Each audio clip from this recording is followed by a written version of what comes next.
Good evening. Welcome to this new installment of the Wrestling Analyst. Tonight we're going to take a look at the Smackdown edition of October 21st from Toledo, Ohio. Now the show starts with first match with Sheamus versus Solo Sikoa. Now Sheamus and Solo were both part of the four-way number contenders match for the Intercontinental title last week. And during the match, Sheamus gave 26 beats of the Bodhrán to Solo last week. So Solo feels disrespected by that. And he wants to continue his winning ways since his arrival in Smackdown. Now during the match, a brawl ensues outside the ring with the Brawling Brutes and the Bloodline. And Solo wins the match. And after that, there's a 4-on-1 assault on Sheamus. And apparently they broke his arm. And Sami is the one that stopped. Sami Zayn is the one that stopped the attack after five chair shots. Now, this will probably set up a match at Crown Jewel between the Bloodline and the Brawling Brutes if Sheamus has not a broken arm, or he might be wearing a cast for the match, or so we'll see next Friday if that sets up a match between those two factions. Then we go backstage. We have Rey Mysterio and Imperium. He meets Imperium. Well, Ludwig Kaiser and Giovanni Vinci. And they disrespect him, and Rey challenges one of them to a match, and Kaiser accepts. So we're going to see that match later on. Then Bray Wyatt, a little promo by Bray Wyatt, where he basically says that he's the messenger now. He's going to follow whatever that entity is telling him. And he will do horrible things and won't feel sorry for them. So we get to see the good old Bray Wyatt with the Fiend. Well, he's not going to be the Fiend, but what I mean is he's going to be like the Fiend, doing crazy things. And that's it. Then we have the Bloodline. They celebrate the fact that they broke Sheamus's arm, if that's what they did. And Sami wants to go celebrate outside, but Jay says he wants to take care of Logan Paul tonight. And Sami says that Roman doesn't want them to engage Logan Paul. And then Jay says, we'll see what happens since I'm on a hothead. And he's leaving, and Sami and Jimmy are said, okay, what's going to happen now? What is he going to do? And so that just keeps on going, the storyline that Jay is a hothead. He does whatever he wants, and nobody can control him, maybe but the head of the table. Now, we all know that at one point, Sami is going to turn face.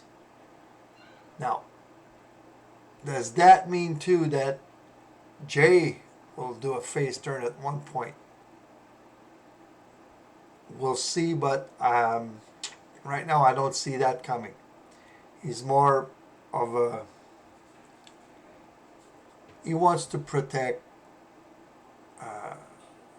Roman's title and his and Jimmy's title. Then we have second match of the night, Sonya Deville and Liv Morgan. Now, Sonya wants to avenge last week's attack from Liv, and Liv wants to get back on the winning track and prove that she's still a contender. Now during the match, Liv takes a beating and smiles. She just smiles. And that's a new personal trait for Liv. And Liv, after asking for Deville to bring it, proceeds to beat up Deville outside the ring to a double countout. So basically, the match is a no contest. They both get counted out, so no wins, no losses there. So no one loses any momentum, anything, and it's just that the storyline there for this match was to present Liv's new personal trait where she enjoys the pain, and she enjoys giving the pain too. So after the match, Liv gets chairs from under the ring and gives a superplex to Deville. They both land on the chairs, and they both scream from pain. But Liv smiles again from the pain of that move. So interesting to see what's going to happen there in the near future. And then, sorry, got up early this morning. So, and then we have Omos and Braun Strowman face off. Now Strowman, like I said last week, basically challenges Omos for a match at Crown Jewel. MVP accepts the match on behalf of Omos. Omos gets to the ring face to face, and then he just pushes Strowman out of the ring just to show that he's overpowering Omos. And that's a little psychological game there to tell Omos is basically telling Strowman, I'm stronger than you, I'm bigger than you, and I'm gonna just beat your ass at Crown Jewel. That's basically what this face-off was all about. Omos showing his dominance over Braun Strowman. And then we have a segment with Drew McIntyre. Now, apparently there was consequences for the accident last week. And if Cross and McIntyre cross fists, there will be consequences. But he announces, like basically what I said again, he announces a match for Crown Jewel in a steel cage. So that is meant to keep Scarlett out of the match. Now, what's going to happen there? Anyway, I'll be back. I'll look at the storyline next Friday. I'll look at what's going to happen next Friday, and I'll make my idea about who's going to win, who's going to lose. And just like I did for Halloween Havoc, even though I didn't have much success on my predictions, I'm going to do a predictions video for Crown Jewel too.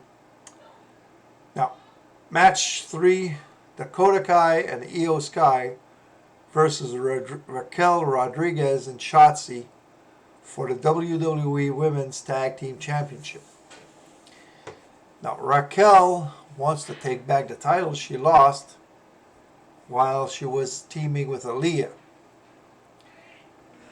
Shotzi came to help Raquel after Aaliyah's injury. Shotzi came to help Raquel numerous times recently, and they decided to team up so that none of them are double teamed on backstage or whatever. Now, Damage Control are looking to continue to dominate the women's tag team division, and they want to keep their titles, of course. Now, Raquel and Shotzi dominate a good part of the match, so that sets them up as legitimate contenders, but Damage Control retains the title with the Over the Moon moonsault by Io Sky and a little bit of Bailey's distraction and everything.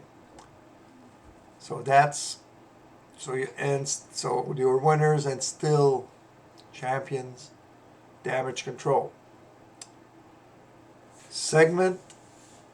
Another segment with Ronda Rousey. Now, she looks like she's pissed off,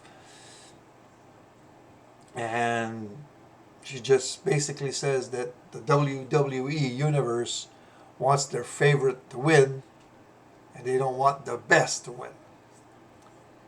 She says she didn't come back for the universe, she come back to win titles. And now they don't want the best to win, but now they're stuck with the best. So after that we have Michael Cole. He's starting to talk and gets interrupted by Bray Wyatt images or whatever is the gimmick there. The new mask, the new persona that's like wants to control Bray. And then they come back and it's like they don't even know they were interrupted. So and then there was a commercial break. After the break, Legado del Fantasma stated their legacy will begin with them destroying Hit Row.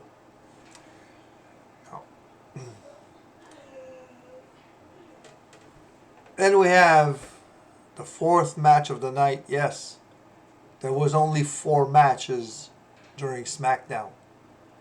Rey Mysterio versus Ludwig Kaiser. Now, Kaiser feels disrespected by Mysterio from the earlier backstage segment, and he wants to beat respect into Rey Mysterio. Mysterio wants to get respected after being victims of berating backstage from Imperium during the earlier meet. Now, match starts, back and forth, a good match. At one point you see Gunther and Giovanni Vinci intervening, helping Ludwig Kaiser take control of the match. And at one point, that was hilarious, you see Rey getting a chair, and he just, when the referee is not looking, he just slams the chair on the floor with no one there, and then he throws the chair to Gunther, and he just falls on his back. And when the referee is looking at the scene, you see Rey grabbing his head like that, and then the referee looks, and he just ejects Vinci, and Gunther sends him backstage.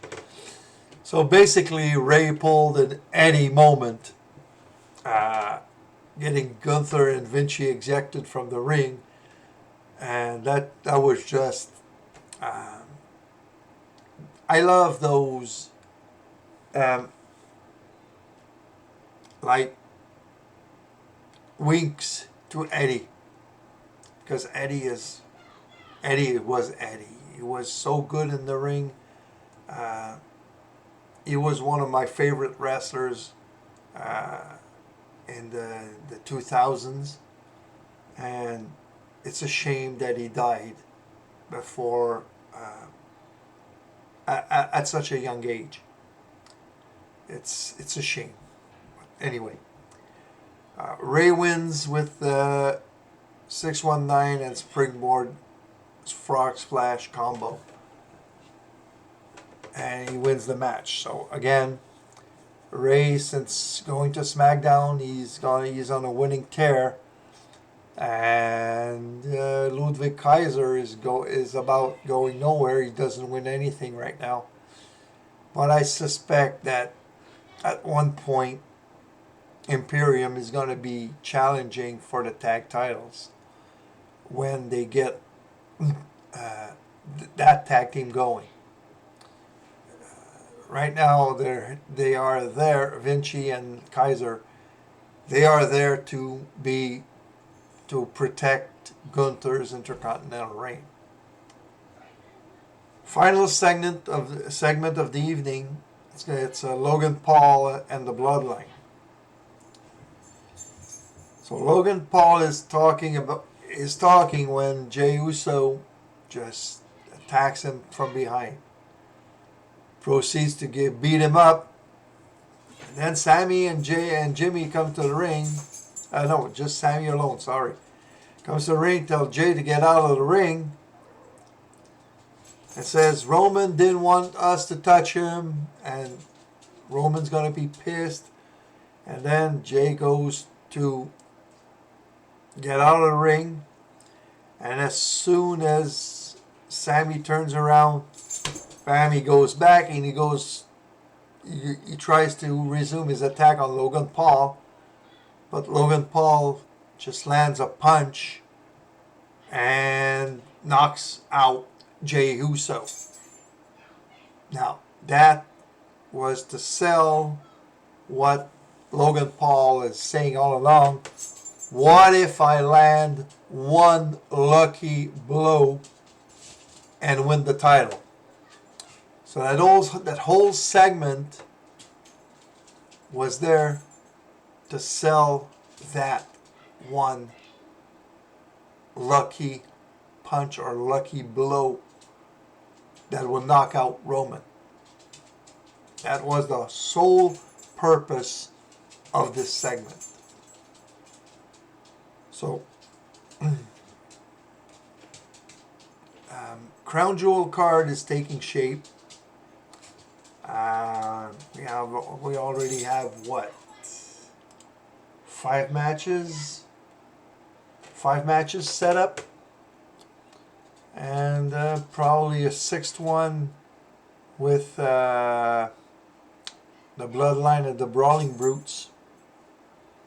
Like I said earlier, there will surely be one women's match, since they had one the last few times.